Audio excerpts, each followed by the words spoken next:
Just ahead on American Black Journal, we'll conclude our month-long celebration of African American achievements in Detroit. George Shirley is here to talk about breaking down racial barriers in opera, education, and the military. Plus, Black and Arab women are coming together for a frank discussion about cultural barriers. Stay right there. American Black Journal is next. At DTE Energy, we believe that we have a greater responsibility. We believe that being part of a community means being involved in the fabric of that community, investing time, effort, and resources in the communities we serve. DTE Energy Foundation is a proud sponsor of American Black Journal.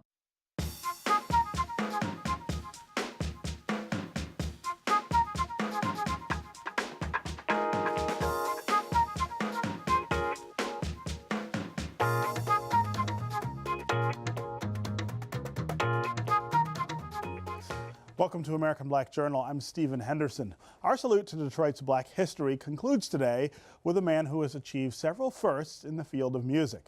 George Shirley is a familiar name to opera lovers and concert goers all over the world. He's also a history maker. After graduating from Wayne State University in 1955 with a degree in music education, Shirley became the first Black high school music teacher in the Detroit public schools. A year later, he was drafted into the Army and became the first African American to sing with the prestigious U.S. Army Chorus. That's when he discovered a love for opera, and in 1961, Shirley became the first African American tenor to earn a contract with the Metropolitan Opera in New York City.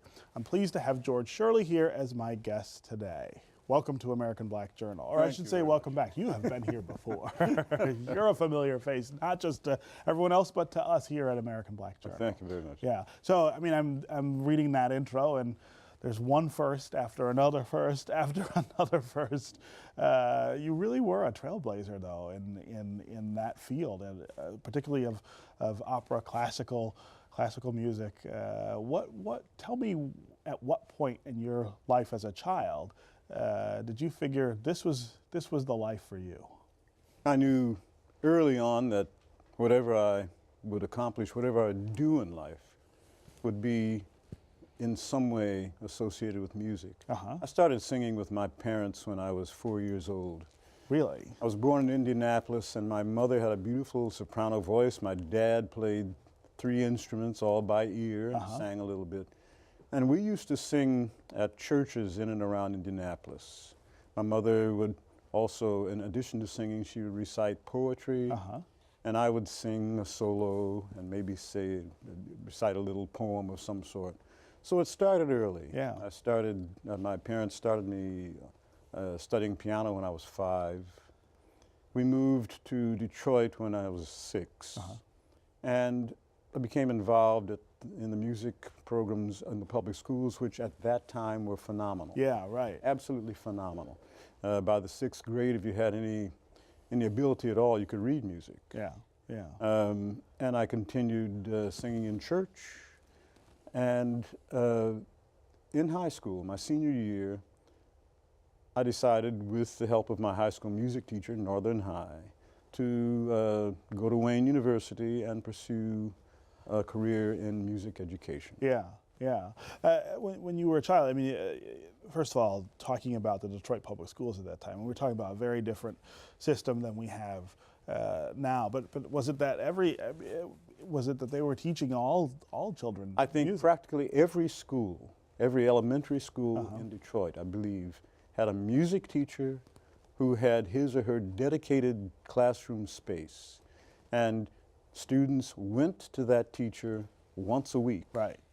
And as I said, by the time I was in 6th grade, I mean, we could read music. Yeah. In junior high school, I went to Sherrard Junior High. We had an excellent choir. And at Northern High, a phenomenal choir. Right. Every Christmas, we sang Messiah. I had my first experience singing tenor solos in Messiah when I was in the 10th or 11th grade at Northern. My first experience singing anything from the Verdi Requiem, the first chorus was on one of our spring concerts, and I sang the tenor solos in that. All of that, during that time, I didn't think of a life as a professional musician. I knew that I would continue to sing in Detroit, but I was focused on becoming a music teacher. Right, and right. So that was my thrust when I went to Wayne. To Wayne. Opera at that time was not an option. The only opera we listened to in my household was Saturday night Grand Ole Opry. My mother was from, Right. my mother was from Arkansas, Yeah. and she loved country music. I thought opera, grand opera, I thought it was sort of silly, actually. Yeah. Well, but singing Verdi's Requiem, for instance, the in high Requiem? school is The right in Requiem and that, Messiah are yeah. both oratorios, Yeah. and it's so-called classical music. Sure. I also studied, my parents started me studying voice when I was 13, so I learned art songs, some German lieder. I cringe at what passed for German coming out of my mouth at that time. Right. But spirituals were a strong force Sure. in my life. Yeah. Gospel less so, but spirituals. And so when I went to Wayne, it was music education and a lot of choral music. I sang a lot of choral music. Right. And opera just wasn't That on wasn't your thing. my radar. I had a good friend, Thurman Bailey, who was a great opera lover, and Thurman would ask me whenever the Metropolitan Opera or the New York City Opera would come to town, "Hey, do you have your tickets?" I said, "No, man, I'm not doing that. interested in going down there and seeing a lot of corpulent folks standing around with spears in their hands and you know, helmets. Right. You know, if I want to hear if I want to hear music, vocal music, I'll go to a song recital or a choral concert. Yeah. Yeah. And I also liked symphonic music because I played euphonium. Okay. In the I am a big community fan of church you. band. I was a tuba player, All so right. it's the same family, That's right? right. Bottom of the register. That's right. And I played in the band at Wayne. But opera was just, it was not something that I was interested in. So it's not until you get to the Army then that, Right. that you even think about that. And what is it about having been in the Army and the U.S. Army Chorus that turns you on to the idea of opera? Let me go back just a little bit. In my senior year at Wayne, the Glee Club director, Harry Langsford, came to me. He said, "You know, I want to perform Stravinsky's Oedipus Rex." Okay. Oedipus Rex is termed by Stravinsky an opera oratorio because of the way it's staged, very stylized, very little movement. And it's a great piece for a male chorus and soloists. So Harry asked me, he said, "Would you take a look at the score and look at the role of Oedipus?" And I did, and so I wound up singing that role in my senior year at the Bonstell Theater. Okay. It was, I sang the piece subsequently with Stravinsky years later and recorded it with him. And I did a number of professional performances of it, but the Wayne University production was the one of all the productions that I ever performed that was the most true to the score, Okay. to what Stravinsky asked for. So I had had my first semi-operatic career experience, Right. but it didn't speak to me as a way of life. It did combine the two things that I was interested in, because I remember telling my wife before I got out of the Army, when I go back to Detroit to resume teaching, I'll look up a little amateur acting group because I'd like to do some acting. Right. Not thinking that opera combined the two things. It's acting So and singing. in the sure. Army, I was surrounded by guys who, some of whom were having careers and had them interrupted by the draft or going to have them. And a couple of friends of mine spoke to me, and one fellow in particular convinced me to go and study with his teacher a couple of months before I was due to get out of the Army. This old teacher was teaching privately. He had been an operatic tenor. And so just to get my friend off my back, I said, "Okay, I'll go and sing this." All right. And the fellow looked at me and he said, "If you study with me 1 year, I can guarantee you'll have a career." Well, no one had ever said that to me before in Sure, Detroit or right. anyplace else. And so I went back home and I told my wife, I said, "What this old fellow said to me." And she made the second mistake she ever made in her life. She said, "Well, okay, whatever you want to do is go all right ahead. with me." Right. So I decided, okay, if I go back to Detroit and resume my teaching career, and I have a really talented student, what am I going to tell them about the business? Because I have absolutely no idea of what it is to be a professional singer, Right, a professional sure. opera singer, certainly. So I figured, okay, I'll give it 2 years. In 2 years' time, I'll know whether it's something that I can Whether do. I can do this or not. And if it doesn't work out, I will have learned things that would then make me possibly a better teacher. Right. So I decided to do so. I extended my period of service for an extra year so I could have benefits to take care of my wife and infant daughter, Right. and to study with this old fellow. Yeah. And about 2 weeks after I decided to do this, I got a telephone call from a woman in New York City. I didn't know anybody in New York City. Her name was Sally Tournow. She said, I have a small opera company, and we perform in Woodstock, New York during the summers. It's a very small company. We have 2 tenors. One of them just canceled. And our bass told me to call you. Well, the bass was our barbarian, who was from Southfield, Michigan. Graduate from the University of Michigan with a law degree, but never used it. A wonderful bass voice, sang eventually at the Metropolitan Opera for about 22 years. Yeah.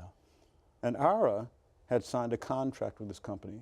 And when the tenor canceled, he told her to call the woman to call me because he thought I was getting out at that time. I just signed up for an extra year. So anyway, she said, can you come up and audition for us? I said, well, I can't. I just signed up for an extra year, but I'm getting out of the Army next year about this time. I'll be looking for work. She said, well, come up in January and audition for us, and we'll see where it goes.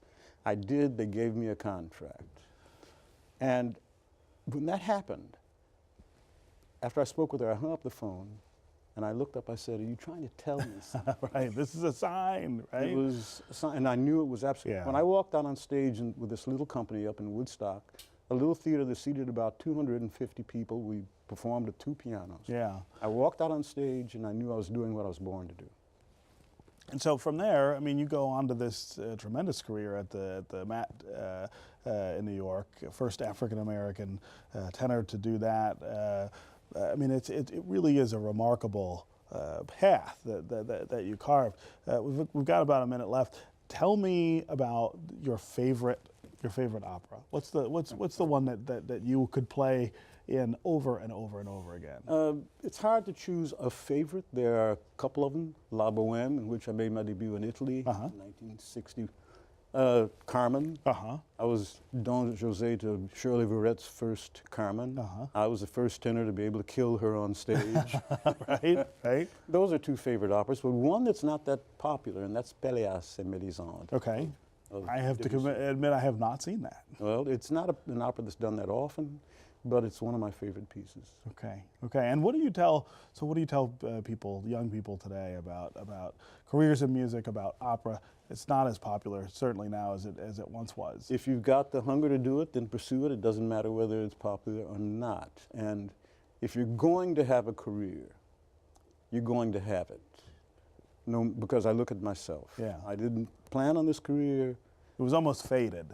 I believe that. Yeah. And I think that that's true of everyone. If you're going to have a career and you study with something and it doesn't go that way, it's all right, because you will have learned things that you can apply to other areas of life that will bring you as much success or even more. Yeah. Okay. Well, it's great to have you here. Obviously, all of Detroit has got real pride in what you've accomplished. Well, thank you very much. Yes. Just ahead on American Black Journal, 2 local groups are bringing together Black and Arab women in an effort to break down cultural barriers. That's next, right after this look at some important moments in Detroit's Black history. I'm Kim Trent with a look back at African American life in Detroit.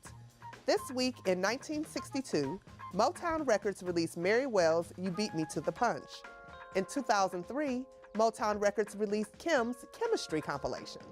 And in 1952, Coleman Young testified before the U.S. House Un-American Activities Committee, a controversial congressional unit that identified and rooted out communist sympathizers in America during the Cold War era.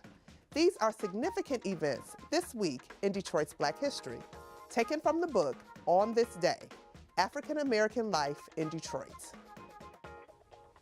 For years, much has been reported about the stereotypes and cultural barriers that divide African Americans and Arab Americans.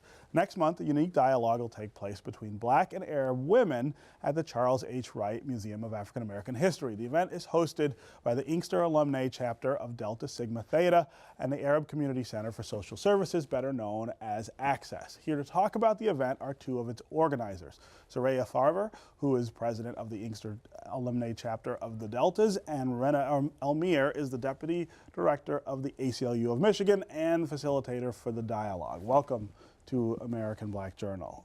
This is a fascinating topic, and it's something that I think people talk about privately a lot, but we don't ever sort of put it out front for people to be able to talk about together and try to maybe come to some understanding. What's the inspiration behind doing this now?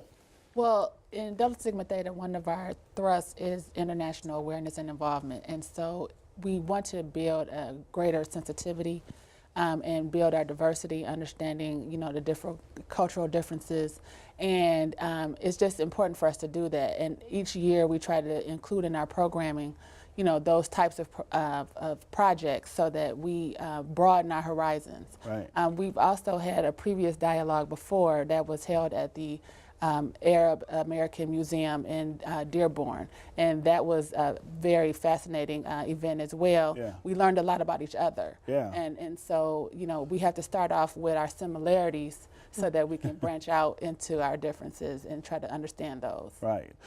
So if you're putting together a dialogue about this issue, where do you start? Where do you start with who are the people involved, and where do you start with how do you talk about this? Yeah. What's really interesting about this is the first dialogue was 12 years ago, and it just happened to be right after 9/11. Okay. It wasn't planned that way. It just happened to be that way.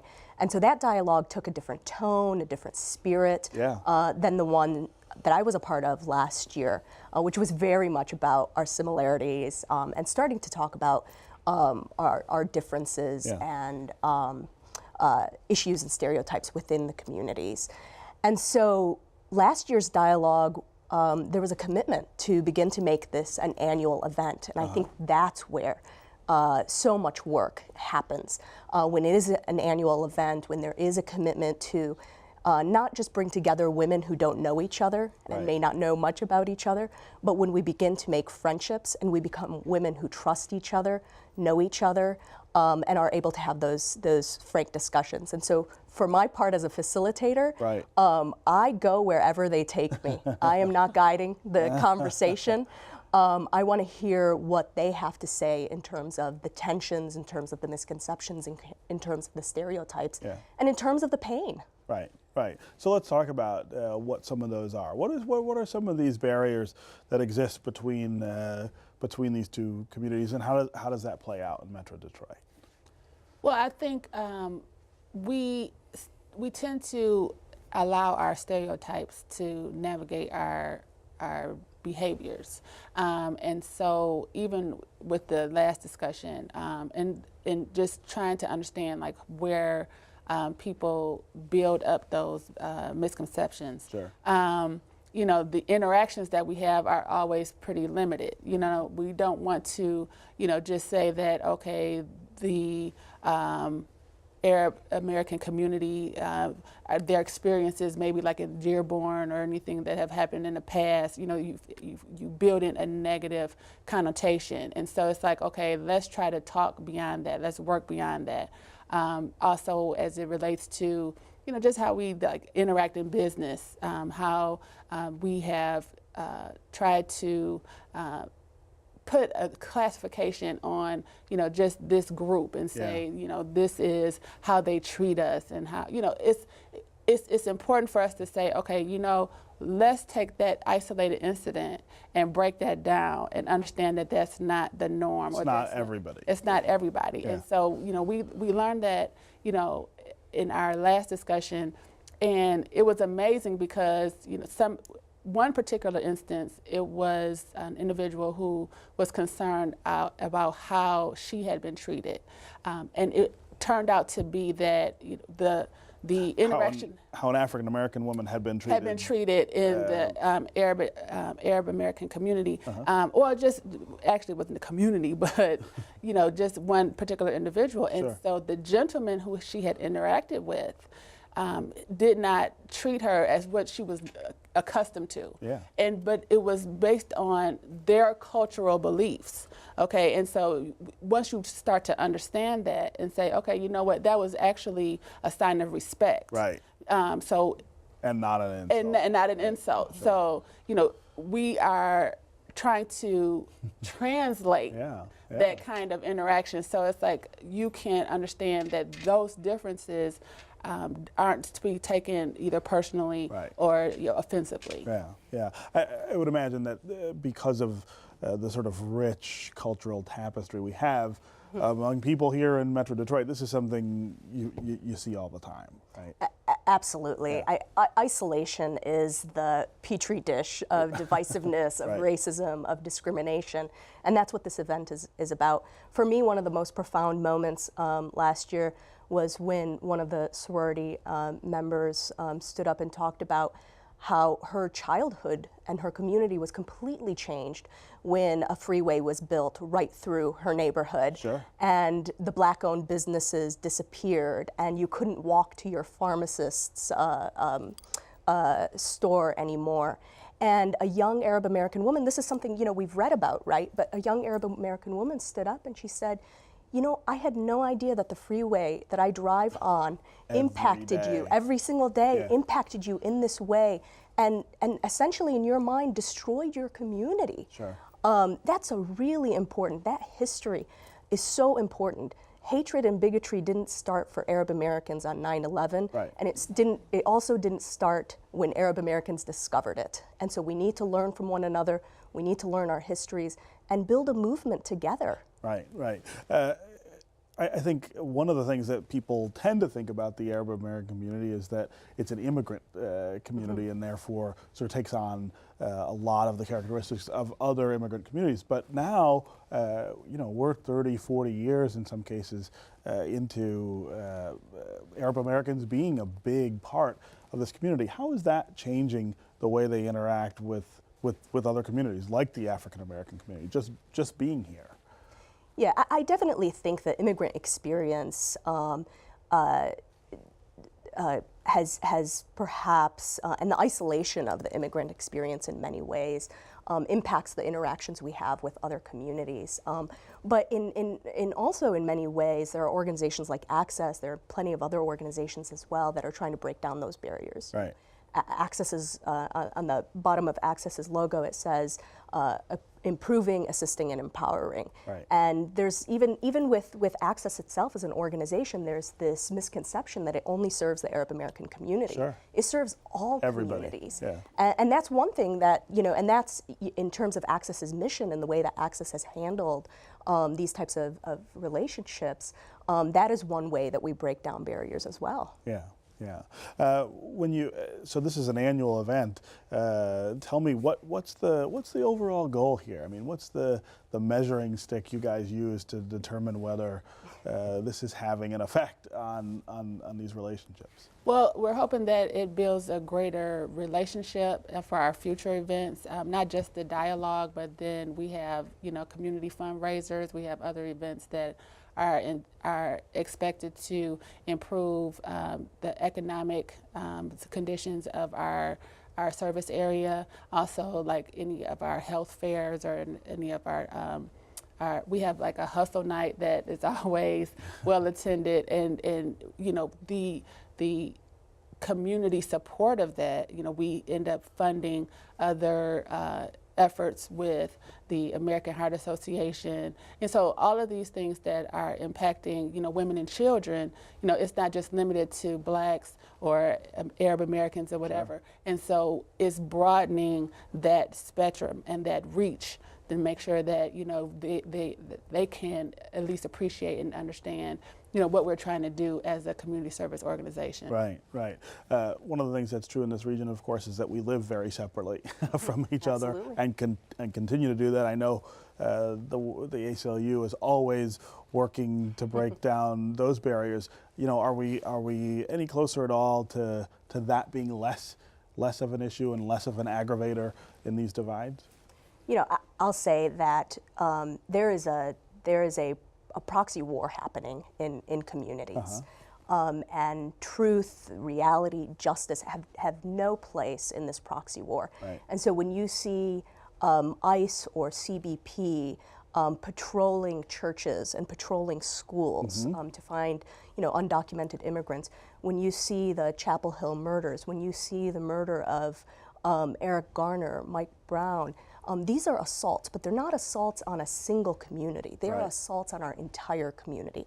And that is the importance of a dialogue like this. I'd like to see this grow. I'd like to see this be nurtured. And I'd like to see this expand. Expand to other communities, right? Other communities, Yeah. bring in the men. Right. Right. That's just to say, where are the men in this conversation? Come on. They have the same misconceptions as the women, right? Absolutely. Yeah. Okay. Well, great to have you guys here, and we'll look forward to your discussion. Thank you. Thank you. Yeah. That's our program for today. Thanks for watching. You can get more information about our guests at AmericanBlackJournal.org. And as always, you can connect with us on Facebook and on Twitter. Plus, you can now hear our program on WDET 1019 FM. We'll return with a new edition of American Black Journal on Sunday, March 29th. In the meantime, you can always go online to check out past episodes. We'll see you next time.